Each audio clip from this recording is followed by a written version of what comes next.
नमस्कार। All knowledge around channel में आप सभी का स्वागत है। आज हम लोग सीडीपी से संबंधित 100 प्रश्न करेंगे। यहाँ से निश्चित रूप से आपको 5-7 नंबर के क्वेश्चन पेपर में देखने को मिलेंगे। चलिए स्टार्ट करते हैं। पहला प्रश्न है, बालकों का भाषाई विकास का क्रम क्या है?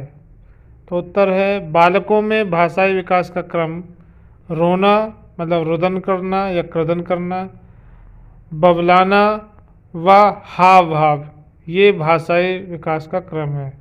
अगला क्वेश्चन देखते हैं, बालक सबसे पहले क्या बोलता है? उत्तर हो जाएगा व्यंजन। वह सबसे पहले व्यंजन में भी माँ शब्द बोलता है। अगला प्रश्न हो जाएगा, बालक सबसे पहले किसकी भाषा को पहचानता है? तो बालक सबसे पहले अपनी माँ की आवाज़ या भाषा को पहचानता है। इसे ही मातृभाषा कहते हैं। अगला प्रश्न हो जाएगा आपका, बालक किस उम्र में वाक्यों द्वारा अपनी बात को कह पाता है? तो उत्तर हो जाए आपका 5 वर्ष की उम्र में। अगला क्वेश्चन है, बच्चे को सबसे पहले भाषा का ज्ञान कहाँ से होता है? तो उत्तर हो जाएगा अपने परिवार से। अगले प्रश्न की ओर चलते हैं। 6ठी कक्षा में पढ़ने वाले बालक का शब्द भंडार लगभग कितना होता है? उत्तर हो जाएगा 50,000 शब्द। 10वीं कक्षा में पढ़ने वाले बालक का शब्द भंडार कितना होता है? उत्तर हो जाएगा 80,000 शब्द।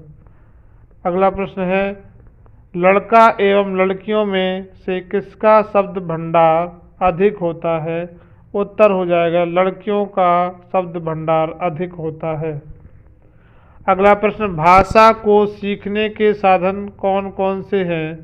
भाषा को सीखने के निम्न साधन हैं आपके पास, अनुकरण द्वारा मतलब दोहरा कर, खेल कूद विधि द्वारा, कहानी सुनकर, वार्तालाप कर या प्रश्नोत्तर विधि से हम क्या कर सकते हैं? भाषा को सीख सकते हैं। अगला प्रश्न है, लड़कियां संकेतों द्वारा बात करना किस उम्र तक सीख जाती हैं? उत्तर हो जाएगा 6 वर्ष की आयु तक। अगला प्रश्न है आपका, भाषा के विकास को प्रभावित करने वाले कारक कौन कौन से हैं? उत्तर हो जाएगा भाषा के विकास को प्रभावित करने वाले कारक लिंग है, लड़कियों के अंदर ज़्यादा जल्दी आ जाता है, बुद्धि, जिसकी बुद्धि तीव्र होगी उसका भाषाई विकास भी तीव्र होगा, स्वास्थ्य, जिसका स्वास्थ्य अच्छा होगा उसका भाषाई विकास भी अच्छा होगा। अगला है जनसंचार, जिसका जनसंचार मतलब समाज में ज़्यादा घुलना मिलना होगा उसका भाषाई विकास तेज होगा। समूह का प्रभाव, सामाजिक आर्थिक स्थिति, पारिवारिक संबंध, विद्यालय, आस पड़ोस के वातावरण का प्रभाव पड़ता है। अगला प्रश्न है, मनुष्य और पशु में मुख्य अंतर क्या है? बुद्धि का। मनुष्य के अंदर बुद्धि होती है, पशु के अंदर बुद्धि नहीं होती है, बुद्धि का विकास नहीं होता है। बुद्धि को सबसे पहले परिभाषित किसने किया था? तो बुद्धि को सबसे पहले परिभाषित यूनान के दार्शनिकों ने किया। आधुनिक काल में बुद्धि सबसे पहले किसने समझाया? अल्फ्रेड बिने ने 1904 में बताया।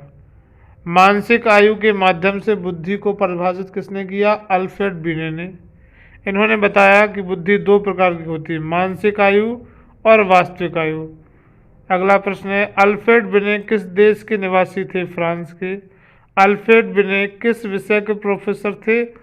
मनोविज्ञान के।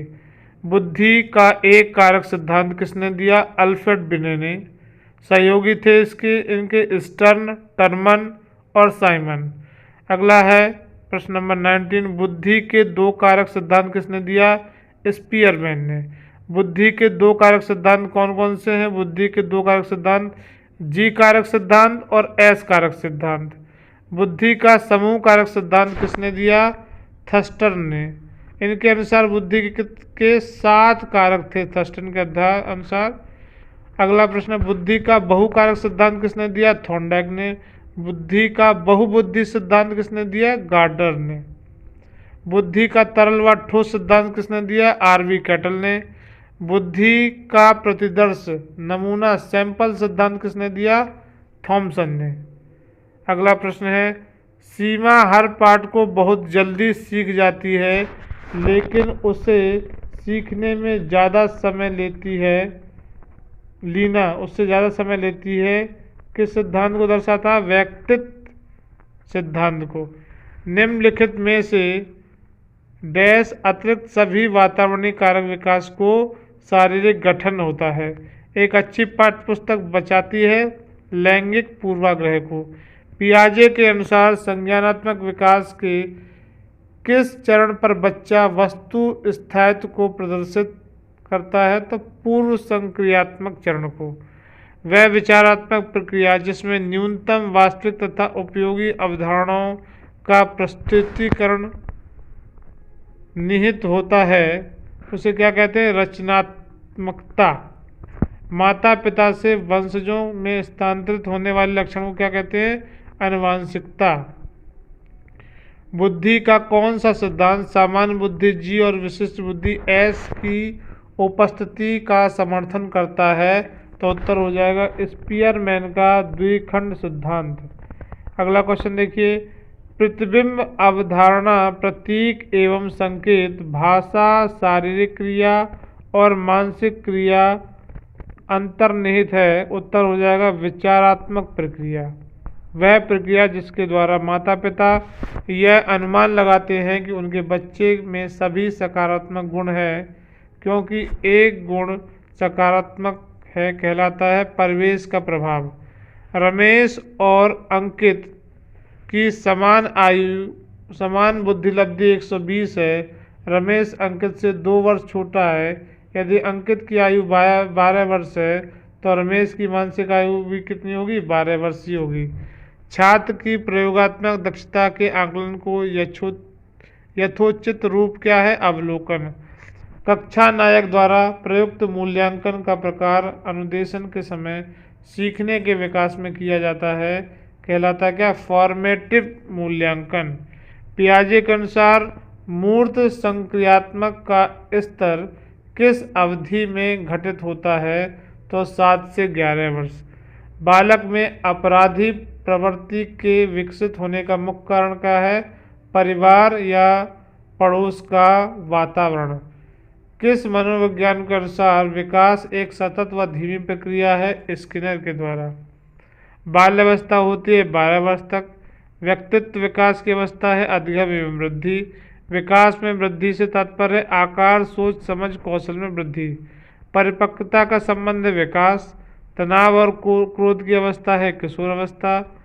बालक का विकास परिणाम है वंशानुक्रम व वातावरण की अंतःक्रिया का। एक बच्चे की मानसिक आयु 12 वर्ष है और वास्तविक आयु 10 वर्ष है तो उसकी बुद्धि लब्धि कितनी होगी? तो इसका फॉर्मूला होता है सबसे पहले मासिक आयु 12 है और वास्तविक है 10 × 100 करेंगे तो 0 से 0 कट गया तो ये आ जाएगा आपका 120, इसलिए इसका आंसर है 120। चलिए अगला प्रश्न करते हैं। शारीरिक विकास का क्षेत्र क्या है? स्नायु मंडल। श्याम पट लिखते समय सबसे महत्वपूर्ण क्या है? अच्छी लिखावट होनी चाहिए। वह कौन सी अवस्था है जब बच्चा तार्किक रूप से वस्तुओं और घटनाओं के विषय में चिंतन प्रारंभ कर देता है? तो उत्तर हो जाएगा मूर्त संक्रियात्मक अवस्था 7 से 11 वर्ष के बालकों में होती है। वह कौन सी जगह है जहाँ बच्चे के संज्ञानात्मक विकास को सबसे बेहतर तरीके से परिभाषित किया जा सकता है? विद्यालय एवं कक्षा। बच्चे दुनिया के बारे में अपनी समझ का सृजन करते हैं, इसका श्रेय किस विद्वान को जाता है? जीन पियाजे। आकलन को उपयोगी और रोचक प्रक्रिया बनाने के लिए किसके प्रति सचेत होना चाहिए? आकलन को उपयोगी और रोचक प्रक्रिया बनाने के लिए शैक्षिक और सह शैक्षिक क्षेत्रों में विद्यार्थी के सीखने के बारे में जानकारी प्राप्त करने के लिए विविध तरीकों का प्रयोग करना चाहिए। शिशु अपने एवं अपने संसार के बारे में अधिकांश बातें खेल के माध्यम से सीखता है। ये किस विद्वान ने कहा था? यह कथन स्ट्रैंग ने कहा था। विकास कभी न समाप्त होने वाली प्रक्रिया है। यह विचार किससे संबंधित है? निरंतरता का सिद्धांत। बच्चे के बौद्धिक विकास की 4 विशिष्ट अवस्थाओं की पहचान किस विद्वान ने की? जीन पियाजे ने। परिवार एक साधन है। परिवार एक अनौपचारिक शिक्षा का साधन है। एक शिक्षक विद्यार्थी के में सामाजिक मूल्यों को विकसित किस तरह से कर सकता है? एक शिक्षक आदर्श रूप से बर्ताव कर विद्यार्थियों में सामाजिक मूल्यों को विकसित कर सकता है। शिक्षा का बर्ताव किस तरह का होना चाहिए? शिक्षा का बर्ताव आदर्शवादी होना चाहिए। किस अवस्था में बच्चा अपने समकक्ष वर्ग में सक्रिय सदस्य बनता है? किशोर अवस्था में। प्राथमिक शिक्षा के लिए बाल मनोविज्ञान का ज्ञान क्यों आवश्यक है? प्राथमिक शिक्षक के लिए बाल मनोविज्ञान का ज्ञान बच्चों के व्यवहार को समझने में शिक्षक की सहायता करता है। बुनियादी स्तर पर मातृभाषा में शिक्षा देना क्यों बेहतर है? बुनियादी स्तर पर मातृभाषा में शिक्षा देने से प्राकृतिक वातावरण में बच्चों को सीखने में सहायता होती है। खिलौने की आयु किस अवस्था को कहा जाता है? पूर्व बाल अवस्था को। जिन इच्छाओं की पूर्ति नहीं होती उनका भंडारण गृह कौन सा? एदम।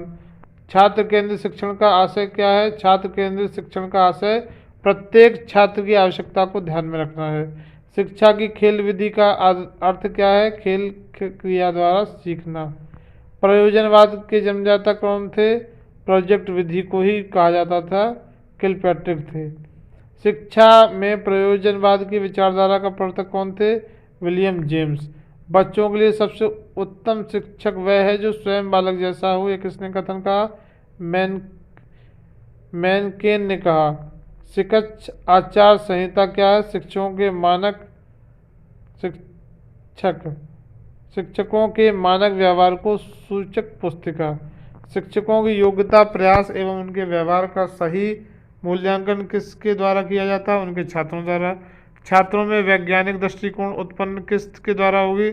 तर्क संगत विचारों के प्रस्तुतिकरण द्वारा। सामाजिक समायोजन का कठिन काल किसे कहा गया है? पूर्व किशोर अवस्था को, जो लड़कियों एवं लड़कों दोनों में संदर्भ में है। छात्रों का विकास प्राप्त करने हेतु शिक्षक को उसके साथ कैसा व्यवहार करना चाहिए? मित्र जैसा व्यवहार करना चाहिए। एक अध्यापक की दृष्टि में कौन सा कथन सर्वोत्तम है? प्रत्येक बच्चा सीख सकता है। शैशवावस्था की मुख्य विशेषता क्या है? चिंतन प्रक्रिया। मैकडूगल के अनुसार मूल प्रवृत्ति जिज्ञासा का संबंध संवेग कौन सा है? आश्चर्य। किस मनोवैज्ञानिक के अनुसार विकास एक सतत व धीमी प्रक्रिया है? हार्लॉक के अनुसार। अगला, लॉरेंस कोलबर्ग विकास के क्षेत्र में शोध के लिए जाने जाते हैं, नैतिक शोध के लिए।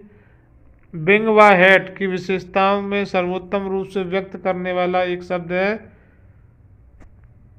परिवर्तन शारीरिक, सामाजिक व मनोवैज्ञानिक होता है किशोर अवस्था में। ठीक है। व्यक्तिगत शिक्षार्थी एक दूसरे से विकास की दर में भिन्न होते हैं। विकास कभी न समाप्त होने वाली प्रक्रिया है। यह विचार किसने कहा? ये निरंतरता का सिद्धांत है। निचली कक्षाओं में खेल पद्धति मूल रूप पर आधारित है विकास एवं वृद्धि के मनोवैज्ञानिक सिद्धांत पर। बालक का विकास परिणाम है अनुक्रम तथा वातावरण की अंतरक्रिया का। विद्यार्थी में सामाजिक विकास विकसित करने के लिए एक अध्यापक को चाहिए विद्यार्थी के सभी पक्षों को सुने समझे। शरीर के आकार में वृद्धि होती है क्योंकि शरीर और गत्यात्मक विकास है। शरीर विकास का क्षेत्र कैसा है? स्नायु मंडल। बाल्यावस्था होती है 12 वर्ष तक। विकास में वृद्धि से तात्पर्य आकार, सोच, समझ, कौशल में वृद्धि। बाल विकास का सही क्रम है बाल्यावस्था, फिर किशोरावस्था, फिर प्रौढ़ावस्था। विकास शुरू होता है प्रसव पूर्व अवस्था से। वृद्धि एवं विकास में क्या संबंध है? एक दूसरे के पूरक हैं। परिपक्वता का संबंध विकास से। बुद्धि एवं विकास का मुख्य सिद्धांत है व्यक्तित्व अंतर का सिद्धांत। किशोरावस्था की अवधि 12 से 19 वर्ष। विकास कैसा परिवर्तन है? गुणात्मक। वृद्धि का संबंध किससे है? आकार व भार से।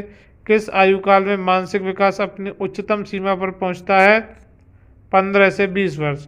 किशोर अवस्था में सामाजिक विकास पर जिसका प्रभाव नहीं पड़ता वह असुरक्षा है। इस वीडियो में हमने 100 प्रश्न किए हैं। अगली वीडियो में भी हम लगभग 100 प्रश्न करेंगे। आप वीडियो में हमारे साथ जुड़े रहिए। चैनल को ज़्यादा से ज़्यादा शेयर करिए, सब्सक्राइब करिए। थैंक यू, धन्यवाद।